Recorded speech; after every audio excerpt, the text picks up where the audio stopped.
kingdom of heaven is like a man who, going on a journey, called his servants and entrusted his goods to them. And to one he gave 5 talents, and to another 2, and to another 1, each according to his ability, and then went upon his journey. The one who had received 5 talents immediately went and traded with them, and gained another 5 talents. Likewise, the one who had received 2 talents gained another 2 talents. But the one who had received only 1 talent went and dug a hole in the ground and hid his lord's money. After a long time, the lord of those servants came and settled accounts with them. And the one who had received 5 talents came and brought 5 talents, saying, Lord, you gave me 5 talents, and look, I have gained 5 talents. His lord said to him, Good and faithful servant, you are faithful in the few things, I will give you many things. Enter into the joy of the Lord. And the one with 2 talents also came and said, Lord, you gave me 2 talents. Look, I have gained another 2 talents. His lord said to him, Well done, good and faithful servant. In a little you were faithful. Over much I will put you. Enter into the joy of your Lord.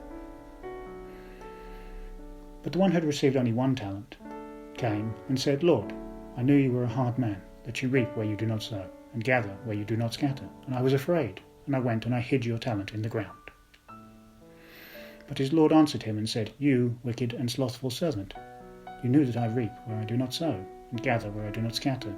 You should have put my money in the bank, and when I came I would have received my money with interest. Therefore take the talent from him and give it to the one who has 10 talents. For everyone who has more will be given more, and he will have an abundance. But for him who does not even have, it will be taken away. And from the unprofitable servant, cast him into the outer darkness. There will be weeping and gnashing of teeth. What a powerful word, isn't it? It is a parable, a story that Jesus used to compare what the kingdom of God was and to what each is going to receive according to what has been given into his hands. God has given us all something into our hands, a gift, but he has given it unto us according to our capacity. No one comes into this world without a gift, even if it is only one. God has given us these according to our capacity, that we may put them into production, and that they may bear fruit, and that these fruits honour God first, above all things. Every process that God allows in our life is so that we can discover the talent the Lord has placed within us. I am one who is fully convinced that when I surrender my life to God, nothing that happens in my life will be alien to his knowledge. I believe what the word says, that everything will work for good, and that in the midst of everything, although it sounds like a phrase from a drawer, it is the truth. In the midst of everything there is purpose. Purpose is the original meaning for which God created us. We are all going to induce that purpose, that original meaning, that the design that God put inside us comes to light. Because we were not put on earth to fill a space, but to enjoy it. Today you are alive. As long as there is life, there is hope. God has you standing in the midst of an illness. You are alive today. God has you standing. God is plotting something supernatural. Something is about to happen. Something God is working on in you. And the work that God is doing in you will come to light. And you will rejoice in what God is doing. Sometimes God's answer does not come as we expect. We despair because we do not see the results we want to see. But let me tell you something. God is never wrong. He knows what he is doing with you. Sometimes it is hard for us. It is hard for us to understand that God is making something good out of our situation. Because we could ask ourselves, what good is it if someone dies, a loved one? Or what good is it if we get fired from a job? What good is it if I am the man of the house, as I was talking to a friend once? He said to me, but I am the man of the house, and I am the one who has to provide for the house. It is God's order. But at the moment I have not been able to get a job for so long. I move from one side to the other, and nothing happens. And I ask him, have you ever gone to bed without eating? No, Pastor, he said, but nevertheless it is terrible when your children ask you for something to eat, and at that moment you have nothing to give them. This is something tremendous, because sometimes it is difficult for us to learn to receive from God, when we are the ones who are used to having control. When we are the ones who are used to looking for what we bring for the house. I don't know if you understand me, right? I understand that person because I have experienced it too. How good it is when you feel the satisfaction of having done some work, and when we receive that pay and we get home and we can say, here is the food, or here are the shoes, or here is the dress. Dad bought it, or Mum bought it home, right? We feel the satisfaction and we thank God because He blessed the work of our hands. But what happens if it doesn't happen like that? What happens when all doors close and God tells you, I need you to be calm, not to stop doing. Do what you have to do, move, but rest in me. Let me do the rest, because I am the one who will supply for you. It is something tremendous. The Bible says, but they shall live by faith. And living by faith is something complicated. Faith is a word, and we talk about it all the time. How many people have we not given advice and told, have faith, courage and believe? But when it comes to us and applying what we have preached, that is where the difficult moment comes, isn't it? It is there where things change, because it is easy to preach to everyone and tell them to have faith. But when it is a situation that presses us, when it is up to us to apply that word, it is there where it is difficult. It is not easy to believe. It is not easy to stand still for a certain moment and wait for the heavens to open and for God to bless your life. This reminds me of the story of the prophet Elijah, when God says to him, go up to the brook of Cherith. And he goes to a brook, and there perhaps questions would attack his mind. How am I going to live on this brook? But he was there in a certain moment, in stillness and in rest, waiting on what God could do, waiting on God's means, learning to listen to His voice, and learning in the rest to see the opportunities that will be open for you, the doors that He will open so that you can walk quietly and safely. When Elijah looks towards the sky, the ravens come with meat. This is something supernatural.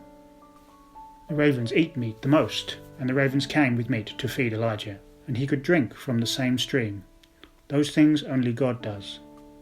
Let me tell you that if you are at a certain point in your life in which you have already done a lot and have found nothing, wait a little. Rest in the Lord, because you will see how the ravens will begin to come one by one to your home to bring provisions for your house. Now this will not happen all of the time, but that is the way in which the Lord will begin to bless you. Why did He use this parable today? Because there are three kinds of people to whom the Lord, when He went on a journey, He gave each one a certain number of talents. The first two took advantage of them. They multiplied them. And I love the word that the Lord speaks to them. He says to them, good and faithful servant, you were faithful in a little, I will make you faithful in much. Some say no. When the Lord blesses me, then I will bless His work. Some say, when God blesses me, then I will bring an offering, or I will bring my tithe. Some say, when God blesses me, then I will be able to help others. But why don't you do it now, when God is giving you what is right, and what is necessary for the day to day? The day that God gives me a lot, that day, then will I honour God, and I will speak well, and I will preach. Why don't you do that now? When I was talking to a friend, Pastor, he said to me, but it is just that right now my wife is the one who is supplying for the house. I have looked one way or the other, and I have tried to do everything to get a job, and it still hasn't come. I feel that things are not working out for me. And I said to him, you have to make a stop along the way. The fact you are not supplying for the house does not mean that you lose your authority. You are still the man of the house. You are still the head. But God is leading you to learn many things. And one of the things He is teaching you is to value your family and to value your wife. Because at the time when you had a job, there was pride in your heart. When you had a job, you were totally secure because you had your daily income or your monthly income. You earned a good salary. There, if you smiled like a man of the house, you didn't even thank God. You couldn't even go to church. You had your wife beside you and your children by your side. The role you had was the one who brought the money into the house. But now God has quieted you down, and God is teaching you now. What God is teaching you now is that He is using your wife to bless your house. And I know that in the little she is the instrument of blessing that God has chosen today to bring provisions for your house. Are you valuing that instrument that God is using today to bring blessings to your house? Or are you complaining? You keep arguing, and precisely the problem that has arrived at home, the relationship that has become grey in the family because of lack of money. So my advice was, start to change the strategy. Be faithful to the Lord. Take care of what the Lord is giving to you. What is the Lord giving to you? And what is the channel that God is using to bless your home? Is it your wife? Love her, respect her, take care of her, and value her.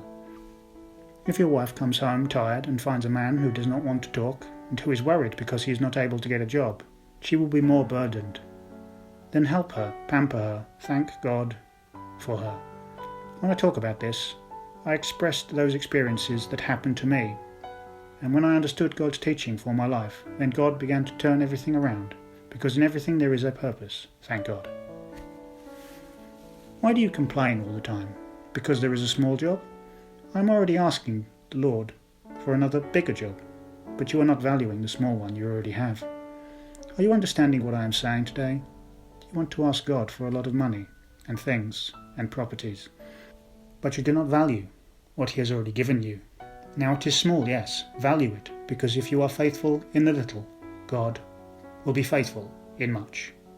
Today, make a prayer to God, surrender and thank Him for what you have.